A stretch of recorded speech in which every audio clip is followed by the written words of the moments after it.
Kalau berzikir pakai lisan, hatinya mesti nyambung. Karena itu kenapa bilangannya banyak, untuk melatih hati sampai nyambung. Makanya disebut zikir. Zikir itu nyambung, artinya ingat. Zikir itu ingat, diucapkan berkali-kali itu untuk menyentuh hati supaya ingat. Antum saya ingatkan, besok hari Senin ya. Besok hari Senin. Besok hari Senin. Besok Bu hari Senin. 4 kali saya ingatkan, nggak ingat juga. Itu kalau bahasa Jepang itu tong teingen namanya. Masa 33 kali nyebut nggak ingat juga? Maka dari itu ulama itu karena tajam hatinya, firasatil mu'min haqqa, firasat orang beriman itu kalau semakin dekat dengan Allah semakin tajam. Lihat si fulan datang ingin perbaiki hati, ya, oh, udah kamu istighfar aja 100 kali. Kadang-kadang melihat, ya, oh ini keadaannya seperti ini. Ada seorang syekh di Saudi kejadian, itu ahli Quran, suka menerima setoran Quran. Nah ini bagus nih, satu kali datang seorang pemuda, mukanya udah kusut, banyak masalah.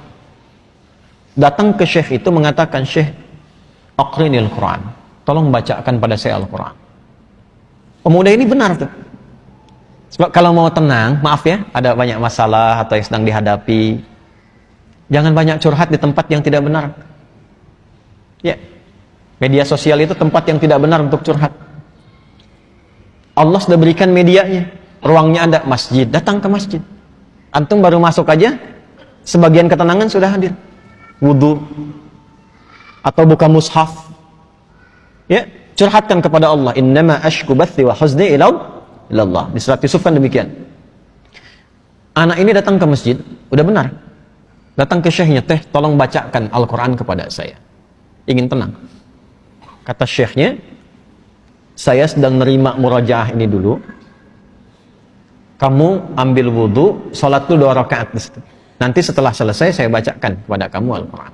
Ini kisah nyata. Dan dia ikut. Makanya kalau guru katakan, ikut saja sepanjang guru itu thiqah. Jangan banyak tanya.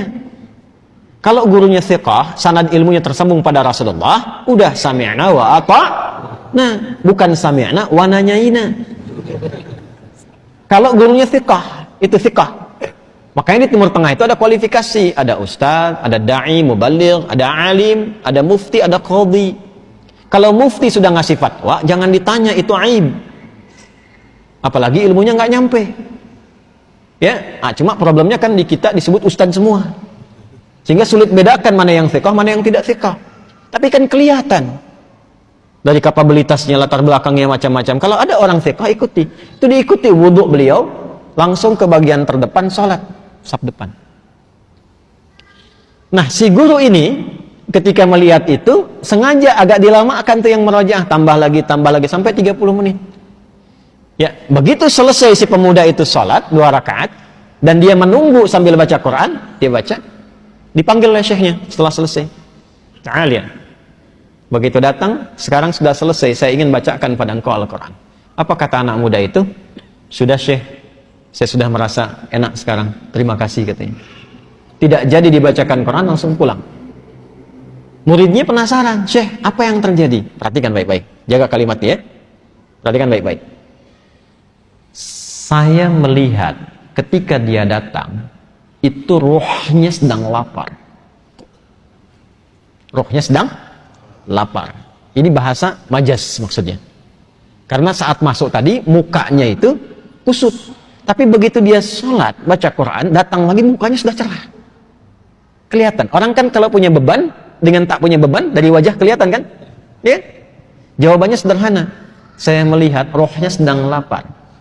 Nah, di tubuh manusia itu kan ada 3. Ada fisik, ada akal, ada roh. Masing-masing butuh makanan. Fisik, makanan pokok.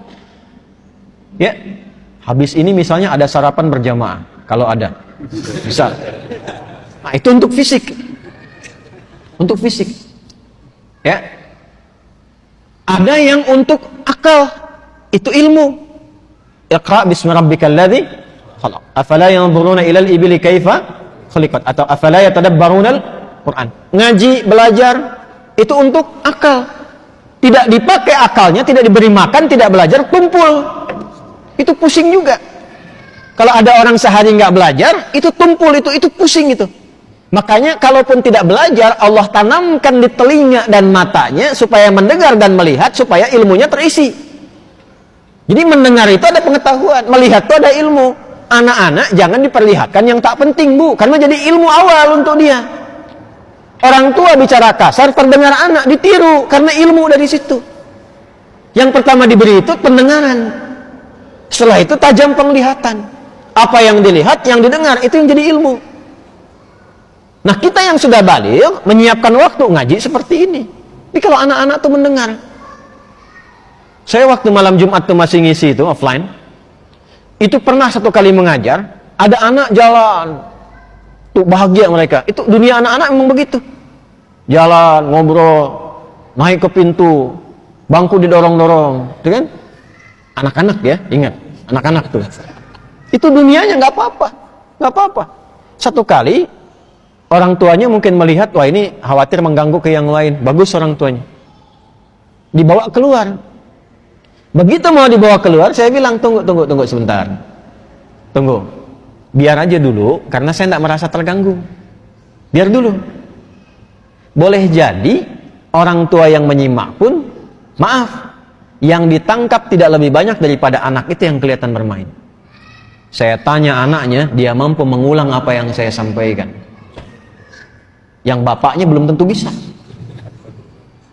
Dari situ masuk ya tuh. Ilmu masuk dari situ.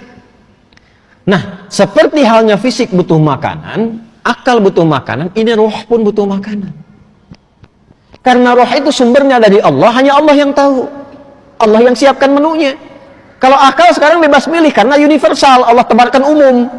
Makanya jangankan yang muslim, yang non-muslim pun bisa belajar, bisa pintar juga. Makanan universal. Jangankan yang beriman, yang tak beriman pun makan juga secara fisik. Tapi roh ini nggak bisa dicari. Allah hidangkan langsung, karena sumbernya langsung dari Allah. Quran surah 17 ayat 85. Yas'alunaka 'anil ruh, qulir ruhu min amri rabbi.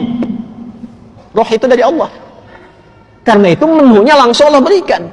Itulah menu yang terkumpul dalam ibadah. Salat, baca Quran, itu semua itu kebutuhan roh. Jadi kalau nggak salat, gelisah rohnya. Cari terus gitu. Meditasi apa macam-macam, cari. Karena nggak dapat bagiannya. Syekh itu mengatakan, itu rohnya sedang lapar. Begitu diberikan makanannya, kembali sehat. Demikian.